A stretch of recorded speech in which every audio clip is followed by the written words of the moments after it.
2025 was a big year for Brazil, a year of contradictions, record tourism and economic uncertainty, bold climate promises and tough political reckonings, moments of hope and moments of tension. While much of the world still thinks of Brazil as soccer, samba and beaches, this year showed a very different side of the country.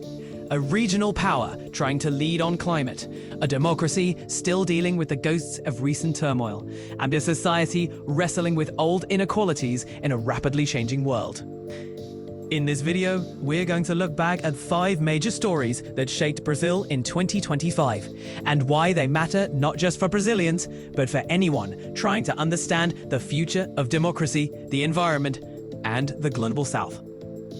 I'm Daniel, this is Brazil and Beyond, and this is Brazil's 2025 in review.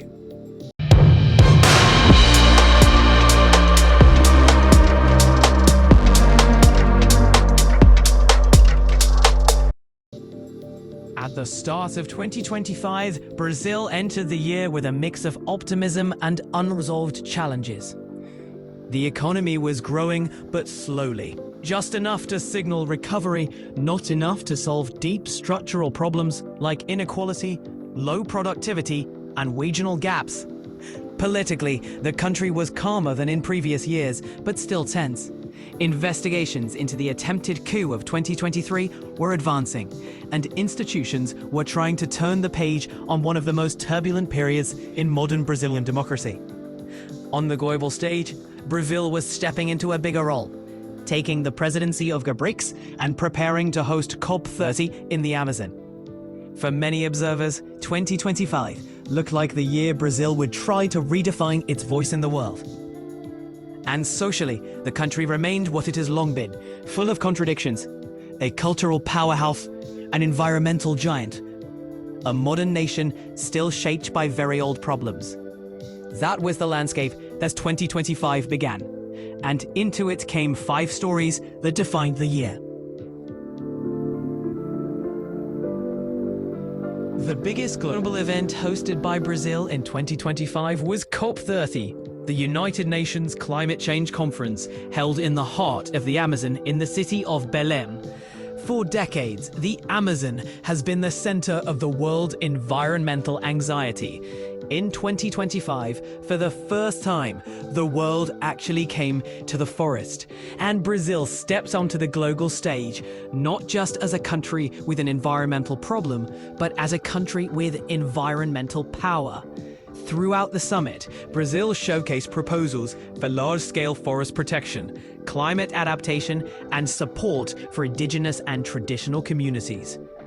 Critics argued the final agreement still lacked a clear roadmap to end deforestation or phase out fossil fuels. But symbolically, COP30 mattered. And the conference wasn't without controversy. Comments made by Germany's chancellor about the host city of Belém, remarks seen in Brazil as disrespectful, generated diplomatic tension and briefly overshadowed the climate discussions.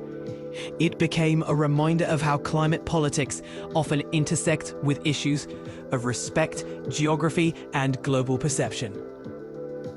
Then, near the end of the summit, an unexpected fire broke out in one of the conference areas, forcing an evacuation and spreading striking images of smoke rising during a climate conference held inside the Amazon.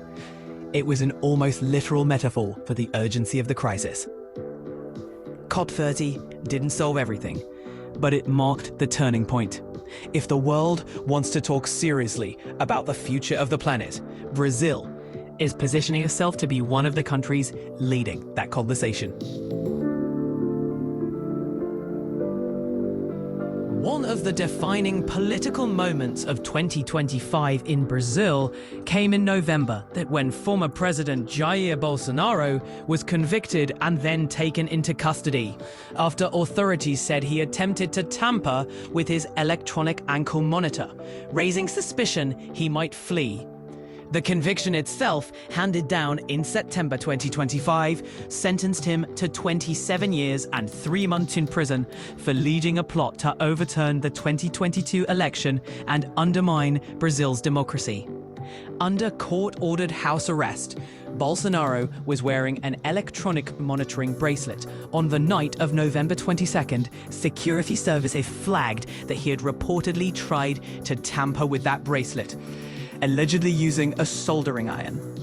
The judge responsible deemed the attempt a serious flight risk, especially given that a public vigil of supporters had been called for the next day, a situation that could facilitate escape amid confusion. As a result, his house arrest was revoked, and he was taken from the residential setting to the headquarters of the federal police for preventive detention, the move that officially marks the start of his 27-year sentence. The case made history. Never before had Brazil sentenced a former president to decades in prison for crimes against democracy. And never before had the process ended with such a dramatic turn involving alleged tampering with monitoring devices, fear of escape, and the abrupt shift from house arrest to jail. For Brazil in 2025, it was an unmistakable moment of rupture. A page turned in a still fragile but resilient democratic system. Another major story of 2025 was Brazil's renewed push to shape global politics.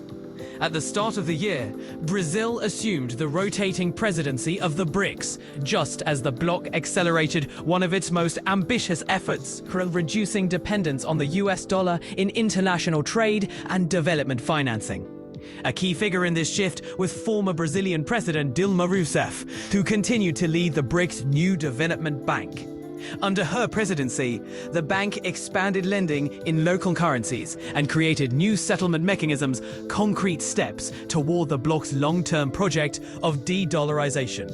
Reducing exposure to dollar fluctuations means giving emerging economies more stability and more control over their own development paths. This agenda fit into a broader strategy for 2025, positioning Brazil as a diplomatic bridge in a world where the global south is demanding more influence. One of the biggest external shocks to Brazil's economy in 2025 came from the United States. President Donald Trump imposed tariffs of up to 50% on a wide range of Brazilian exports, a move that hit more than 70% of what Brazil sells to the American market. For Brazil, the impact was real. Companies faced uncertainty, industries lost competitiveness in the US, and some contracts were suspended. But the consequences didn't stop at Brazil's border. In the United States, the tariffs triggered higher prices for consumers and higher costs for American industries that rely on Brazilian steel, aluminum, and agricultural goods. Business groups in the US criticized the measure, warning that it made American products less competitive and pushed inflation upward. In praxis, the tariff war ended up hurting American families and manufacturers more immediately than it hurt Brazil as a whole. Brazil, meanwhile, absorbed the shock. The country diversified part of its export destinations, relied more heavily on regional and BRICS trade partners, and avoided the kind of systemic disruption that many analysts had feared. So yes, the tariffs created difficulties, but the idea that they would cripple Brazil simply did not materialize. In 2025, the country showed that it could take a blow from Washington and stay standing. With global attention already focused on the Amazon ahead of COP30, Brazil hit a historic milestone: 1.48 million international visitors in January alone, the highest number ever recorded for that month. Then came Carnival, which broke records for attendance, international media coverage, and foreign visitors. Rio, Salvador, and Recife reached historic highs, proving once again that Brazil does something few countries can: turn culture into global spectacle. But the biggest cultural moment of the year came from cinema.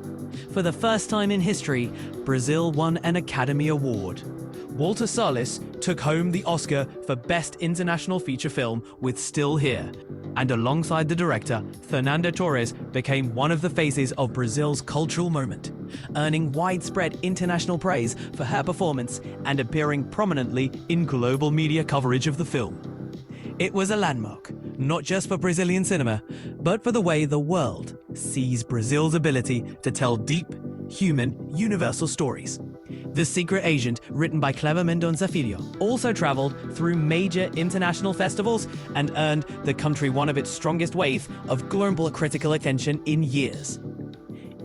So that was Brazil in 2025, a year when the country stepped onto the global stage, defended its democracy in court, hosted the world in the Amazon, faced a tariff war from the United States, and still stood firm.